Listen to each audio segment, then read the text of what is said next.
Donc, cette capsule représente la deuxième partie des céphalées secondaires.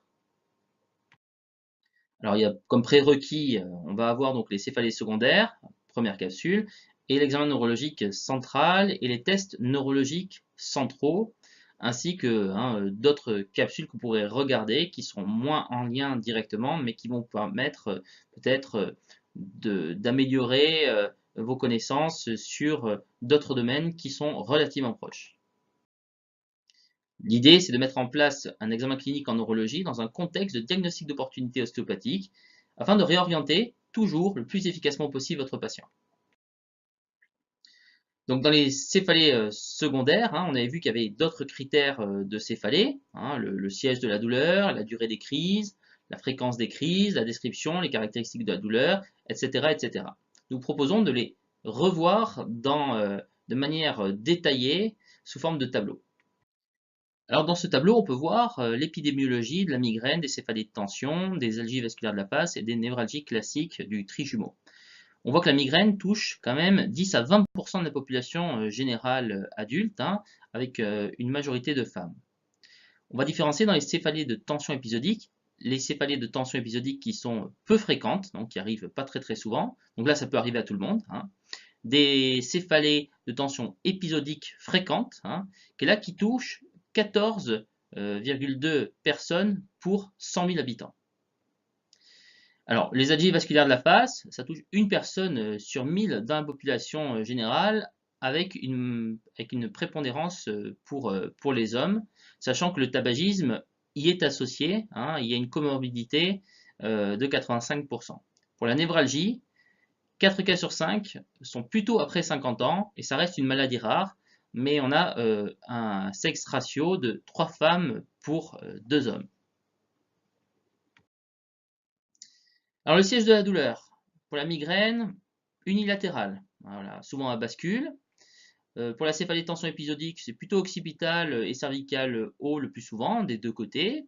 L'algie vasculaire de la face, ce sera plutôt unilatéral, autour de l'œil, voilà, ou sur le côté de la tête au niveau temporal. La névralgie classique, plutôt d'un côté, avec un territoire du nerf trijumeau ou d'une des branches, souvent la branche V2, dans 40% des cas.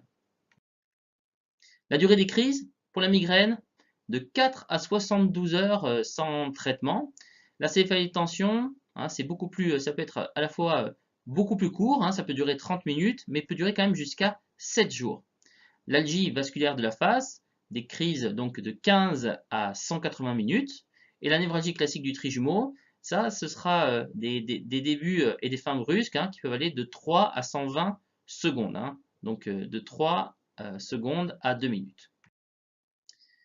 En ce qui concerne la fréquence, la migraine, c'est quelques épisodes par an, ça peut être plusieurs fois par mois. Ça génère des douleurs aussi pouvant aller jusqu'à plus de 15 jours par mois. Et par contre, on a entre chaque crise une rémission totale des symptômes. Dans les céphalées de tension, ça peut être de 1 jour par mois à au plus 15 jours par mois, selon le mode d'expression, mais il faut que ça ait duré au moins depuis 3 mois. Pour l'algie vasculaire de la face, on peut avoir de 1 tous les 2 jours à 8 crises par jour, avec un rythme circadien et circannuel des crises. La névralgie classique, ça va être de quelques crises par jour à un état de mal subintrant. Quelles sont les caractéristiques de la douleur? Alors, la migraine, c'est une installation qui est progressive. On a des douleurs pulsatiles, des sensations de serrement ou d'écrasement. La céphalée de tension, c'est une pression, un étau, une sensation de serrement. L'algie vasculaire, les patients décrivent une douleur de broiement, un couteau qui est enfoncé dans l'œil.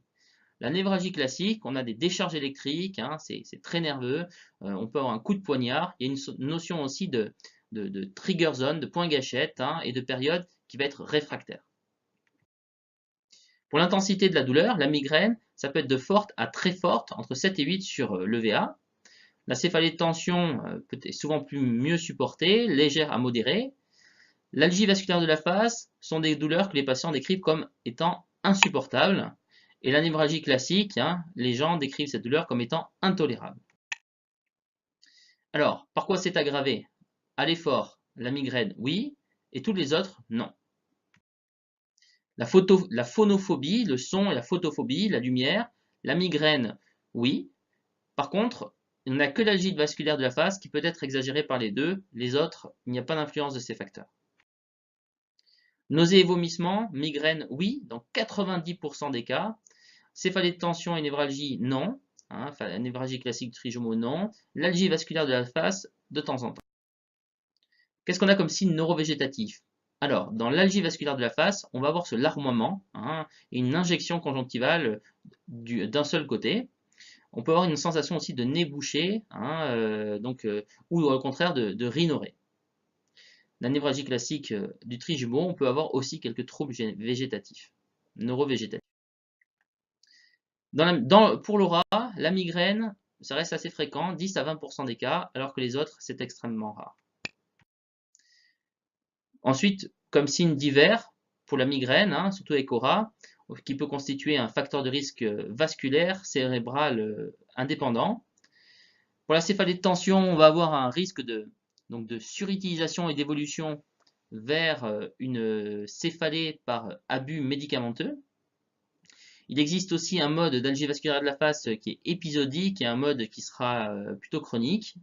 Et pour la névralgie classique du trijumeau, on va dissocier les névralgies classiques ou symptomatiques. C'est-à-dire versus essentielles ou primaires.